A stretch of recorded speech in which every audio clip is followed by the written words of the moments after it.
Hello, everyone. Today on the Final Bar, I'm talking with Mish Schneider of MarketGauge. We'll see some of the charts that she is tracking as the risk trade seems to be working just fine. Growth sectors took a breather yesterday. Apparently, it was a one-day break because they're all ripping back to the upside. We'll look at some of the leading names, some of the leading charts, and which stocks and which charts you should be focused on to anticipate a potential reversal to the downside. Ladies and gentlemen, this is the Final Bar.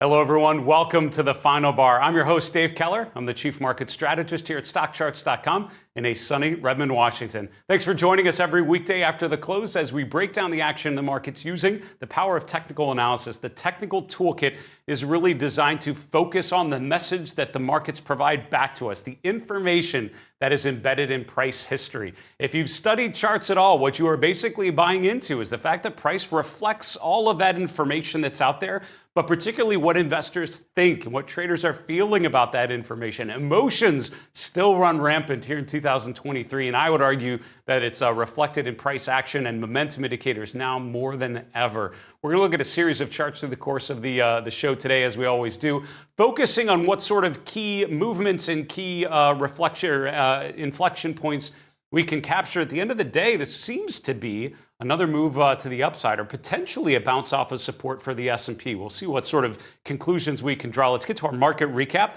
Before we start into the charts, I do want to start with a poll. We have a poll running every single day on our social media accounts, so make sure you check those out on Twitter and elsewhere on YouTube as well. Which sector do you think performs better over the next 3 months? And I gave you two choices, consumer discretionary or consumer staples. Look at how close to 50-50 split Final Bar Nation is, and really StockCharts TV Nation is between these two, and arguably two very different plays here. Offense, things you want, XLY. Defense, things you need, XLP. Are investors rotating to discretionary purchases like watches and new homes and cool cars and new clothes, or staples like beverages and toilet paper and cleaning products and household goods? Two very different plays in very different sort of economic conditions where they tend to thrive, and we're kind of 50-50 split. What's so interesting about that poll question, getting to our market recap, is if you look at the ratio of the offense versus defense, and this is a chart I like to show as often as possible, really looking at the ratio of the XLY to the XLP in the top panel. The bottom are the equal weighted versions of those two ratios. To be honest with you, I think one of the key stories over the last 6 months has been after the initial rally of this ratio, sort of beginning of the year 2023, sort of this rounded bottoming pattern in both of them. This is where the market's sort of coming off of the February peak, kind of a question mark. And then look at how it reinitiates to the upside. And over the last 6 to 8 weeks, you're seeing both of these ratios push to the upside. The cap-weighted version, which has a big overweight in stocks like Amazon and Tesla, has already broken above its February highs. The equal-weighted version, not quite yet, but really, really close. I don't know how bearish I would want to be when charts like this are breaking out, and that is pretty close to the moment I would say we're at when I'm looking at this chart. Let's go back to the member dashboard. Just think about what happened today, and we'll try to connect what happened today with what's been happening through the course of this month and this year. Looking at the major averages today, nice day in green for most of the indexes here, and all of the indexes on this first page except for the VIX. The S&P 500 up 1.2%. That's to just below 4380. The NASDAQ Composite up about 1.7%. The Dow up 0.6%. So NASDAQ, the growth areas of the market leading the way higher. The top three sectors today were the bottom three sectors yesterday. Give back yesterday and today sort of regaining some of those losses from the previous day. Mid caps and small caps up as well, and it's worth noting, even though the Nasdaq was up 1.7%, the small cap S&P 600 up just a little bit more, and the S&P 600 is just below 1,200. But a nice up day, up almost 2%. So you're seeing some maybe renewed strength in small caps, which usually is a really good sign of a risk on. It's not been a particularly accurate way of measuring risk over the last couple of years, right? Because the small cap index has been underperforming during bullish phases because of the dominance of the mega cap growth trade, I would argue, more than anything. The VIX back below 14, and that has been a level we've talked about many, many times. Getting down to a 13 handle is a very low level of volatility. That's even undercutting the level of the VIX we saw back in 2021. A couple of weeks ago, I had a really good conversation with Sean McLaughlin of StockCharts about the low VIX. A number of my guests, we've brought up the low volatility environment, so make sure you go back and check some of those previous discussions if you want to dig more into what that might mean for you and your investment life. Let's continue on looking at other asset classes. The yield curve higher across the board. The short end up a little bit to 5.2%. The long end around 384. And again, all across here, we're moving higher. The 5-year point back above 4%. 10-year yield around 377. So, seeing yields rotate higher. It's really, the economic data we saw earlier today, home sales, all of those pretty encouraging and showing, apparently indicating that the Fed has room to continue to take action. The economy is doing just fine right now. Maybe the recessionary playbook is pushed down the road a little bit further. So many question marks that come from these sorts of days, but that is where we're at. The dollar index not too much different from yesterday. It's down about 0.25% using the UUP. Looking at commodities, we have the DBC down 1.6%, and that's energy prices struggled today, dragging that sort of broad commodity ETF down. That's really weighted more toward the energy space. Precious metals a little less negative, and silver prices actually narrowly in the positive, up 0.4%. Gold down by about 0.5%. I still think the charts of gold and silver on the struggle bus in a lot of ways, right? Breaking down, there's a clear trend channel that's now broken. And what that tells me is to rethink the structure, right? When you have a trend in place, when you have a trend line that is kind of consistently tracking the movement, and then it breaks, that tells you that something's different. We call it change of character. I would argue that's happened in the charts of gold and silver both. Finally, cryptocurrencies all back in the green. It's been a choppy week or two, if not more, with cryptocurrencies. Obviously, a lot of news flow around this space, a lot of regulatory pressures, new ETFs being filed, all of that causing a lot of movement to the upside and the downside, netting out to a positive day today. Bitcoin up about 1.3%, Ether just below 1,900. And that's up about 1.9% from yesterday's close. In terms of sector, as I mentioned, is the growth sectors at the top of the list. XLY, XLK, XLC up 2.1 to 1.7%. So a nice strong sort of re-energizing of the uptrend from some of those leading sectors in 2023. These have been the top performing sectors year to date. Had been sort of cooled off here recently as charts like Alphabet and AMD and others have pulled back, but others have remained quite strong. And a day like today, sort of renewing that move to the upside. A lot of charts in a lot of different sectors. We could talk about airlines. We could talk about some healthcare names. Talk about a lot of things that sort of rotating to the upside today in a big way. So we'll look at some of those individual charts for sure. On the bottom of the list, healthcare, the worst performer, the only one of the 11 S&P sectors actually down by about 0.25%. Utilities ended up flat for the day, and then energy third from the bottom. So some of the defensive sectors, particularly staples and utilities, we'll hit a chart of that later. I think one of the 3 and 3 charts I put for the day involves some defensive sectors and whether we see opportunity there. Not today, right? Underperforming the major benchmarks and certainly dramatically underperforming the leading sectors, the growth sectors here in 2023.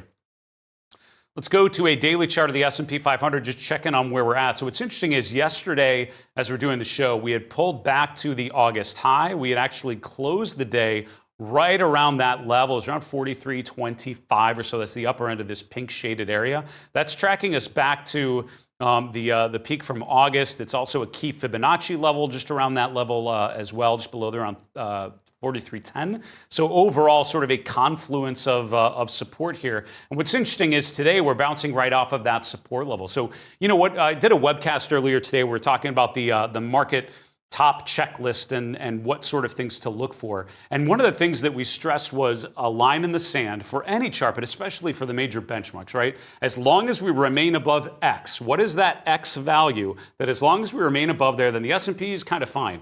And instead of looking every day and worrying about, did we break it? Is it still positive? It's still negative? You assume that the trend is in place until it isn't. And the way you define how it isn't in place anymore is you have a level and you put an alert, you set that up, and then you set it and forget it, right? And you sort of wait to see when that level is broken. And until then, conditions are not that bad. For me, 4,300 is that level. And as long as we hold above there on a pullback here in the month of June, I think we're doing okay.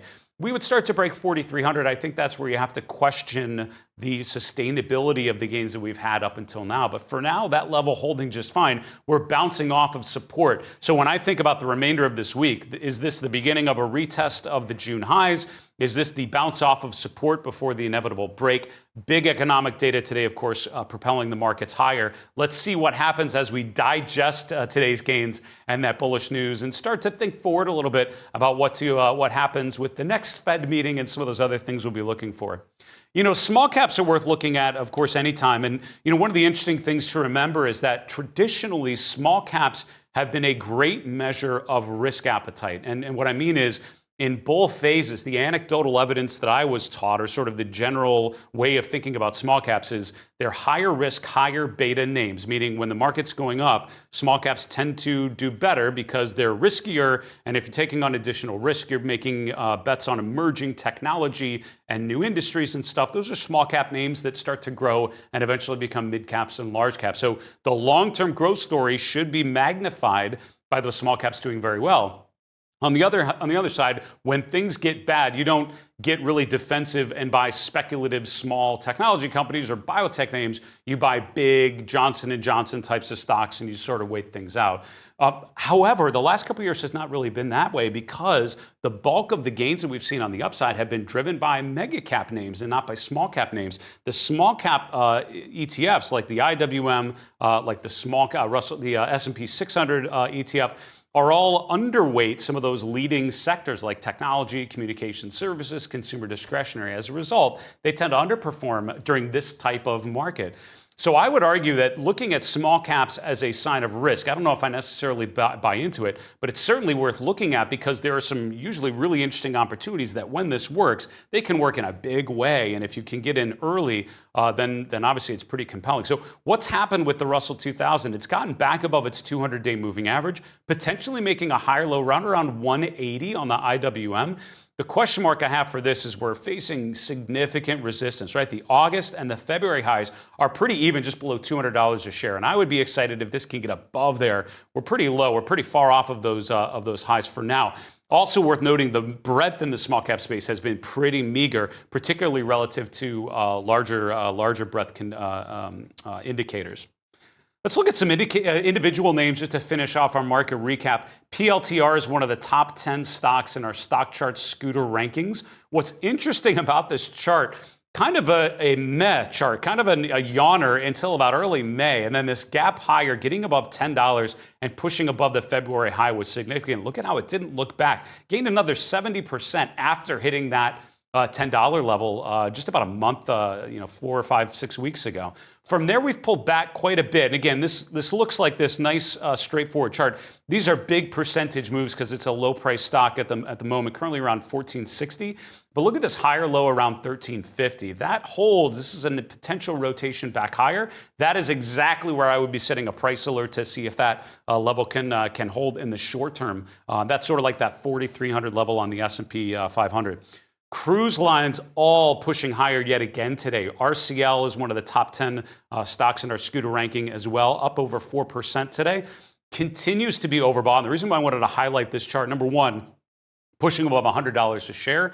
Big round numbers like that are always important. I think it's important to look at when stocks reach that level because I think psychologically a lot of investors use that as an opportunity to say, okay, hold on a second. Is this really a 3-digit sort of dollar count type of stock? Or has it already had the run and maybe we want to lighten up? For now, it's following through to the upside. The second thing is just to demonstrate that even at a time when the market overall has pulled back a little bit, you can see the charts like RCL have actually just continued unabated for the most part, just continue to push the upside. Finally, reminder that stocks that become overbought, that on its own is not a negative sign. A lot of times things can become overbought and just stay overbought. Look at when this first hit an RSI above 70. That was at the end of May. The entire month of June, we've had an RSI around 80. So it's continued to push higher. The relative strength has been good. So it's tough to chase a stock like this after it's already had this run.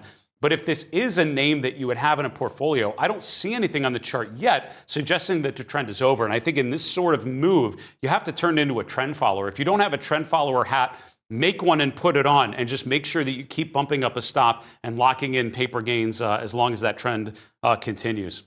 I love highlighting candle patterns just because I think they very much still work. And I randomly get questions about a candle pattern. I think they're fascinating to look at. I want to show the chart of Rivian. Now, Rivian has been in the news recently, the big agreement with Tesla using their supercharger stations.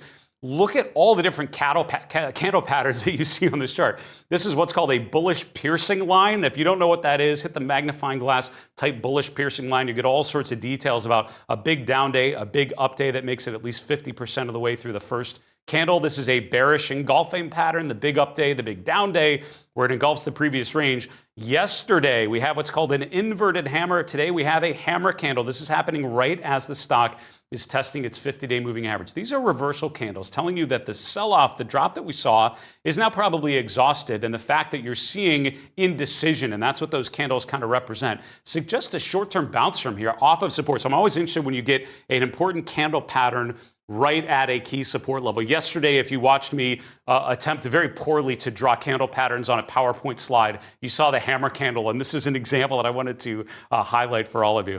Finally, this is probably the last chart we have time to hit in our market recap. I want to bring up the chart of Alphabet just to show that it's pulled down to an ascending 50-day moving average. Now, sort of the general playbook when a chart has had a nice run and starts to pull back is to see where we pull back to, right? And look for potential areas of support. That could be traditional support levels, like a key, a previous bottom that you're retesting, or in a strong uptrend, it could be an ascending 50-day moving average. I'm looking at Alphabet, I'm looking at AMD, both kind of similar, coming off of new highs for the year, pulling back to an ascending 50-day moving average. If this is a long-term trend that's continuing, this could be an ideal entry point, but make sure, as always, you have a good exit strategy, have a stop in mind, even for a chart like this. That's our market recap. I'm going to come back with Mish Schneider of MarketGauge here in a moment. Before we do, though, I want to make a quick announcement, and that is to invite your questions. We love doing the mailbag. It's one of my favorite parts of the Final Bar because it's hearing some of the things you are running into as you are analyzing charts using technical analysis, using the StockCharts platform and whatever else you're bringing it to bear to try to make sense of things. Email us the questions that you're running into at thefinalbar@stockcharts.com. We're on Twitter at FinalBarSCTV, and we're on the YouTube, of course. Put a comment below the video you're watching. We'll capture those questions and hope to answer your question in our next mailbag segment, which will be Friday's show of this week. I want to welcome on today's guest, Mish Schneider. Mish is the chief strategist at MarketGauge, coming to us from Santa Fe, New Mexico. Mish, good to see you. How are you? I'm great. Look at us all pretty in pink. We are. We didn't even coordinate that. That just naturally happened. That's how in sync we are, Mish, between these two locations. Listen, it's been an incredible year so far. You've been so generous at coming on the show regularly and kind of giving us some ideas. You've also been a part of some of our bigger market outlook discussions. We're at this point here in mid-June, or late June, which has usually been pretty weak for the markets, but we're seeing another rotation back to new highs. When you're looking at what's happening on a day like today, what are your takeaways? Is it still sort of long and strong continuing, or are there causes for concern? Well, I'm always looking for causes for concern, right? The old wall of worry that we climb in bull markets. But at this point right now, my certain indicators that I like to look at in terms of the economic modern family would be what you're looking at right now, which is transportation. And transportation is showing a total risk on environment, and it's healthy because it means that the demand is good. And even if it's still concentrated in a few stocks, as people have said to me, it still means right now that looking strictly at that basket, we're in good shape. Now, it hasn't quite taken out that key area of 250 where it bounced to last time. But if the week continues the way it seems to be going based on all the good news, and of course, as you mentioned earlier in the show, the cruise lines rallying, the airlines rallying, it's just a matter of time that it could happen. But of course, that's looking at one pocket. And that's what makes this market so interesting right now, is that if you want to be a bear, you can find something to support that. If you want to be a bull, you can find a lot of things to support that. I love that, right? Tell me what opinion you want to have, and I'll show you some charts. I'll give you some visual aids to back that up. But you're right. I mean, if you look at charts of transports, right? I mean, Charles Dow's original idea was sort of thinking about this as a key area. In your experience, why is a strength in transports such an encouraging part of the picture? And I know it's part of your economic modern family. Why does it deserve a seat at that table? Well, planes, trains, and automobiles, right? It's exactly the measure of how goods are moving, not just in this country, although it is a US-centric ETF, but everywhere. And so if people are going out, if goods are moving in terms of getting deliveries and people are ordering stuff and the freights are moving as a result and people are traveling and getting on cruise lines, what does that tell you? That tells you that all of the hype that we have heard about how we were heading for this deep recession and that the market and basically the economy was going to be killed based on so many different factors, high interest rates, high inflation, that people are going out and spending money and doing things. And that's always a good sign. So speaking of people spending money, your second set of charts are the retail ETF, the XRT. And just before you start, as a reminder, everyone, we've got the weekly chart on the left, the monthly chart on the right. You've got some really good ACP, a nice ACP setup to show those two different timeframes. Strength in retail really speaks to the strength of the consumer. Why is this an encouraging chart here? Well, it's not quite as encouraging as what we just looked at. So really, basically, what we can also make a case for is that the demand that we just saw, the strength of it through the transportation sector, the consumer hasn't really necessarily in terms of the XRT, which I like because it's a good blend of staples and discretionary caught up yet. So what does that mean going forward? That there's always a rubber band impact with some of these sectors that we look at. So if transportation is moving up higher and retail is struggling to keep up, then that may tell you that from a speculative standpoint, some of these stocks that have been carrying the transportation sector are getting a little bit ahead of themselves. So we have to continue to look at retail. Now, XRT, we just saw on the weekly chart that we were looking close to a yearly high in transportation. We can't even get over the 50-week moving average in this weekly chart or the 200. It's still actually in a weekly bear phase where transportation is in a weekly bull phase. And if we look at the monthly chart here, that 23-month that I've talked about so much this year to really measure expansion versus stagnation versus contraction, this is still, in essence, in a contraction. So if there's any caveat for this market going forward, it's going to be if this can't keep up, this whole area can't keep up and actually starts to turn lower, eventually taking out the green line on the monthly chart, which would be the 80-month moving average, which would be a 6 to 8 year cycle. So that's kind of where we're at right now, which means exactly what you said before. Follow the trend, but certainly have a strategy when you're doing that. And of course, that's been really the case for a lot of the retail investors this year, which is a good thing. Yeah, no, that's such a great illustration. I love the contrast between transports, the strength we're seeing there, and a very different picture for retail. It's a really nice illustration of that. You know what? We get a lot of questions about names that have had really good runs, and I'm thinking of some of the leading mega cap names, things like Apple and others. You know, from your experience, what do you do with a name like this? And I mean, I would assume if you're still holding it, probably don't do anything and just wait. But I mean, what if you're just coming in now with fresh money? Do you look at an opportunity like this and just consider it for further upside, or do you see things that cause you for concern on names that have already had such a run? Both, actually. Because, yes, hopefully people were prescient enough to be getting into these mega cap stocks months ago. But I would say really as we were ending April, going into the period of May, it was pretty obvious that that was going to take off. And it was just at the same time where the Fed was talking pause, which really gave you the green light to get into these mega cap stocks, which were so undervalued in 2022. So they were right. At this point, are they still ripe? I think that's really a big question. So I would say if you're putting money in at this point, you always have to understand what your time frame is, what your risk appetite is. This is why this year has been fabulous for the math, for the pure math, for the algos, because our algos have been in these mega cap stocks and actually bought NVIDIA on the correction. And so what that's telling you is that we have tails in many of them. And so many of them could go parabolic still, and those tails can make a lot of money. But unless we get a serious correction like we just did in NVIDIA, there's no reason to put new money to work. And that's not my opinion. That's just based on how we've programmed our quant models. And Apple, interestingly enough, has kind of been left out of it. We haven't put any money through the quants in Apple. And yet here we are making new all-time highs.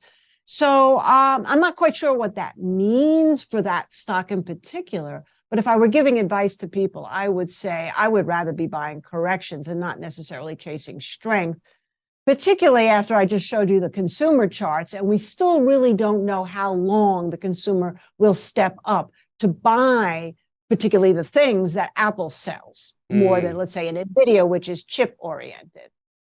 It's interesting as we think about the next couple weeks here. We obviously had the Fed pause earlier this month. Now, very soon we're going to be talking about a July meeting and a reinitiation of continued. As you're looking forward a couple weeks, even a couple months out, what do you do now, or I guess, what do you anticipate we learn, and how does that impact some of the trends that we've seen year to date? Well, one of the things I think is that even if the Fed raises at this point, I think we can pretty much all agree, and I know this is something we talked about in early May when I was out there with you guys, is that we are kind of at a peak in terms of how much the interest rates are going to be raised from a seasonality and a historical standpoint. So 5.25, 5.5, even 5.75, we're near the top. And obviously that's what the market senses right here. So I would say if that is the case, this is where I start to shop for opportunity.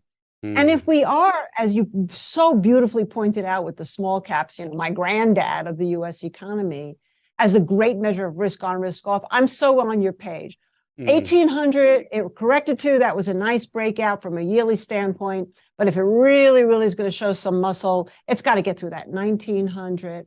And as it's testing and held this week, we've been accumulating more basic materials, because if we're going to have any kind of expansion in this economy, which we would love to see, then you know that some of these basic materials have been so undervalued, and that leads to commodities, which of course could be a whole vicious cycle of inflation has come down, but as things grow, there's still a shortage of supply of a lot of materials. And if that starts to increase in price, then there we are again going through the inflation talk.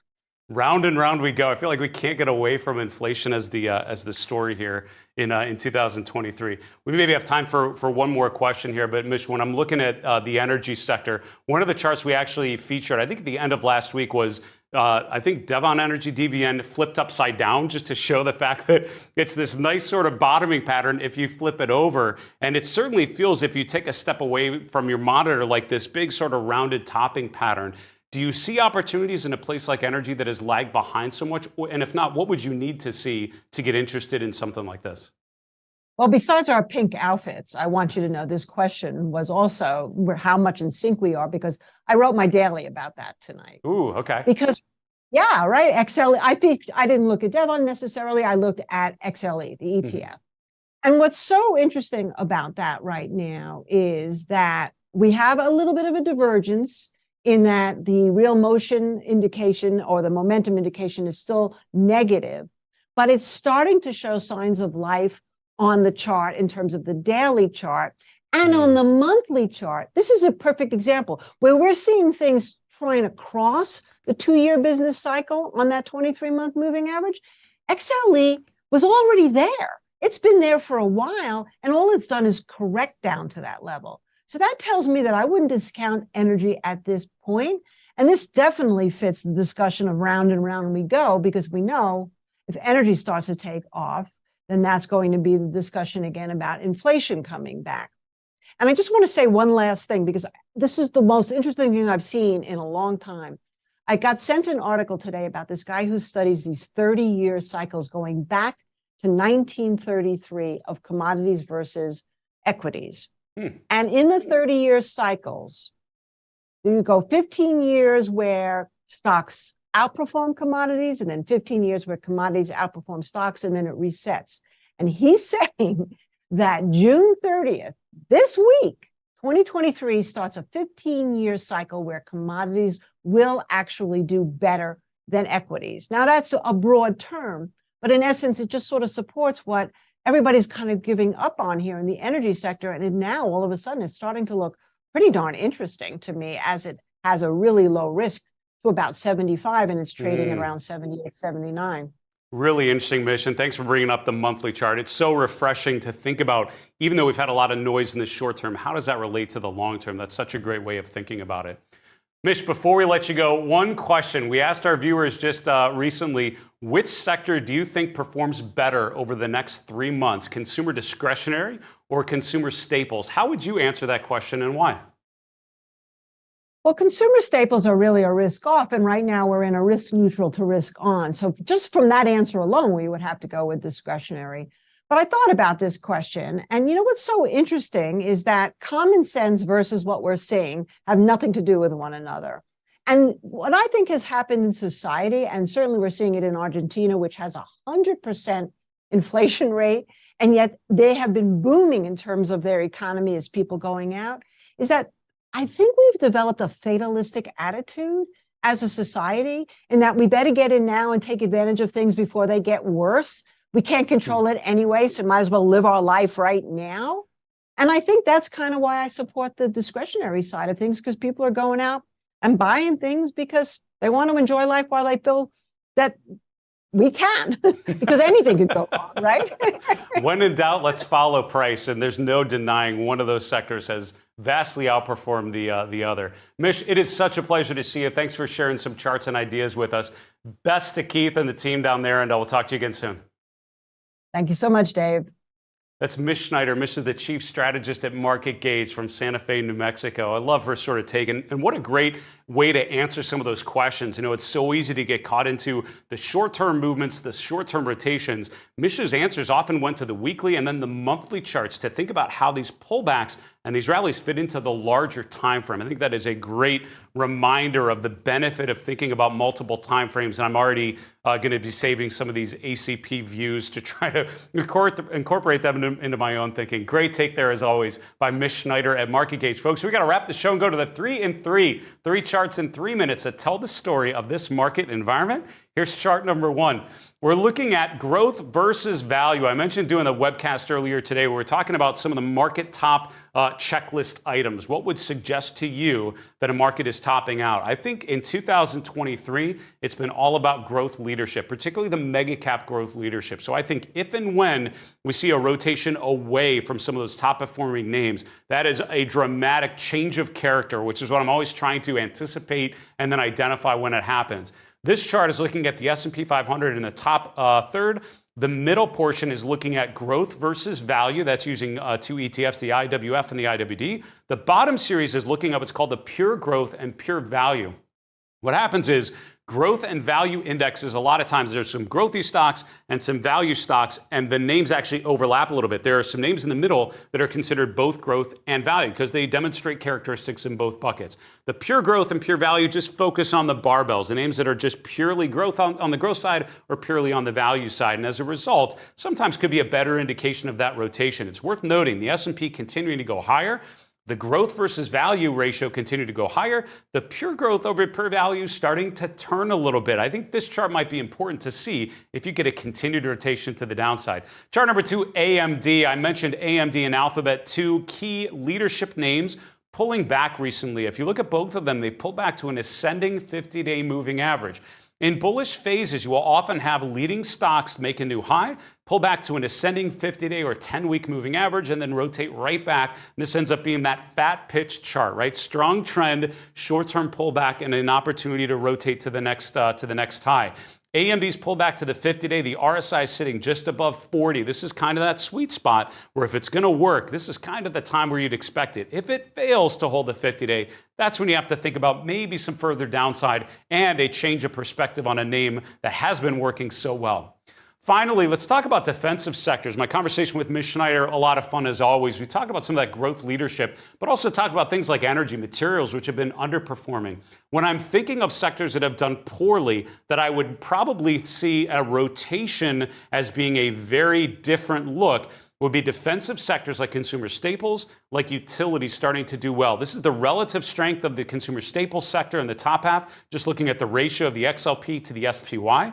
The bottom half, I'm doing that same analysis using utilities. These lines are going down. That means those defensive sectors are underperforming, and that has been the story in 2023 for both of these. These sectors start to rotate higher if and when, and I won't say if because it'll happen at some point. I don't know if that's today or next week or months down the road, but at some point, these ratios start to turn higher. When that happens on this chart, that is when I would argue you need to start thinking way more defensively and focus risk off, because that will tell you that investors are rotating to the relative safety of two very defensive sectors. Folks, that's a wrap for the show. Thank you so much for joining us every weekday after the close for the final bar. Of course, on our YouTube channel, we have a playlist with all of our previous interviews and a lot of really good discussions with top experts like Mish Schneider. For StockCharts.com and Redmond, Washington, I'm Dave Keller. Be well, stay safe. We'll see you again tomorrow.